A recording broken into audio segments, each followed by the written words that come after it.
ॐ भूर्भुवः स्वः। भारत में ही नहीं, संपूर्ण विश्व में करोड़ों भाई बहन गायत्री महामंत्र का ध्यान करते हैं, लेकिन सबको इसका रहस्य नहीं मालूम।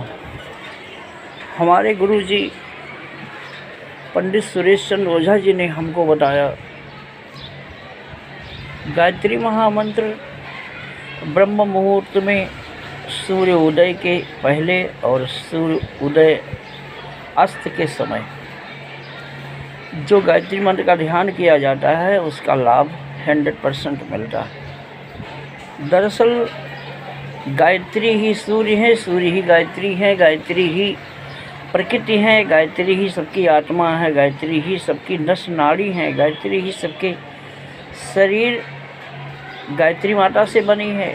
धरती से, जल से, अग्नि से, वायु और आकाश से सबकी शरीर की रचना जिस माँ ने किया है वो सबके हृदय में, हृदय आकाश, आत्मा आकाश है।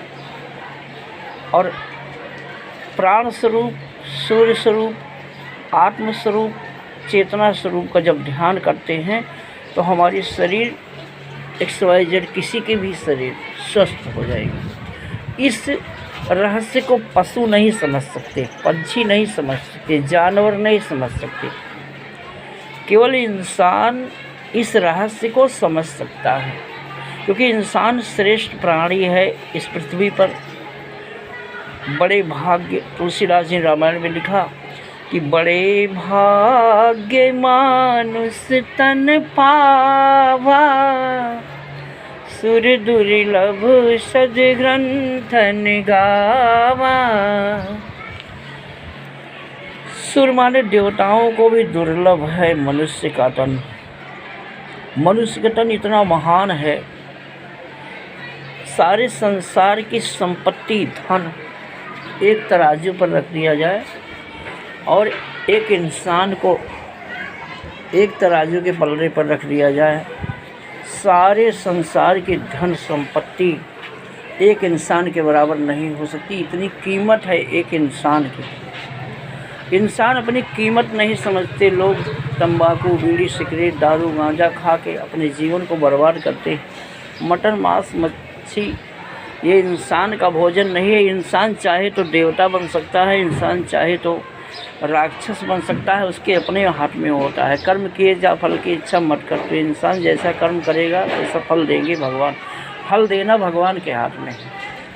हम इंसान चाहे तो जानवर बन सकता है, इंसान चाहे तो पशु बन सकता है, इंसान चाहे तो भगवान बन सकता है, इंसान चाहे तो परमात्मा के समान बन सकता है। राम कृष्ण जैसे बने थे, ब्रह्मा विष्णु महेश जैसे बने थे, वैसे कोई भी इंसान चाहे तो अपने आप को बना सकता है गायत्री महामंत्र के ध्यान से। वैसे कोई नहीं बन सकता है। रावण, कंस, भस्मासुर ने बहुत प्रयास किया कि हम भी भगवान बन जाएं, राम की तरह, कृष्ण की तरह। दुर्योधन, दुशासन ने बहुत सोचा होगा कि हम भी कृष्ण और अर्जुन की तरह महान बन जाएं, बलवान बन जाएं, विद्वान बन जाएं, लेकिन असंभव है। तो आज वर्तमान में भी कोई, लाखों लोग चाहते हैं कि हम अच्छे बन जाएं, श्रेष्ठ बन जाएं, पवित्र बन जाएं, लेकिन जिस माँ ने सबको बनाया है वो माँ सबके हृदय में बैठी हैं। उस माँ के हाथ में जब तक स्टीयरिंग, शरीर की स्टीयरिंग कौन क्या है? मन है। मन से जब आत्मा का ध्यान किया जाता है तो वो उस गाड़ी का एक्सीडेंट नहीं होता। जैसे जो ड्राइवर 4 व्हीलर चला रहा है, जो पायलट एरोप्लेन चला रहा है, जो जलयान चलाने वाला पायलट है, वो अगर शराबी है, अज्ञान है, अनपढ़ है, अशिक्षित है, उसको पता ही नहीं है कैसे प्लेन चलाना है,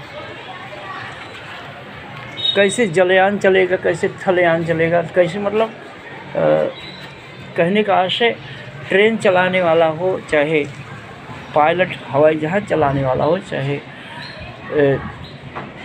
जो भी ड्राइवर हो, वैसे शरीर में जो मन है ये सबका ड्राइवर है। और मन जब आत्मा का ध्यान करता है, मन और मंत्र, मन और मंत्र, गायत्री महामंत्र और मन जब एक हो जाता है तो मन आत्मा एक हो जाती है, और मन आत्मा जब एक हो गई तो आत्मा परमात्मा की कृपा साक्षात उसके हृदय में चेतना ही उतरना शुरू हो जाती है। महाशक्ति, महाप्राण, महाऊर्जा से ओतप्रोत होने लगता है, उसका जीवन महान बन जाता है। वो कोई भी चाहे उसका प्रयोग कर सकता है। उसके प्रयोग के लिए गुरु दीक्षा संस्कार अनिवार्य है। ओम भूर्भुवः स्वः।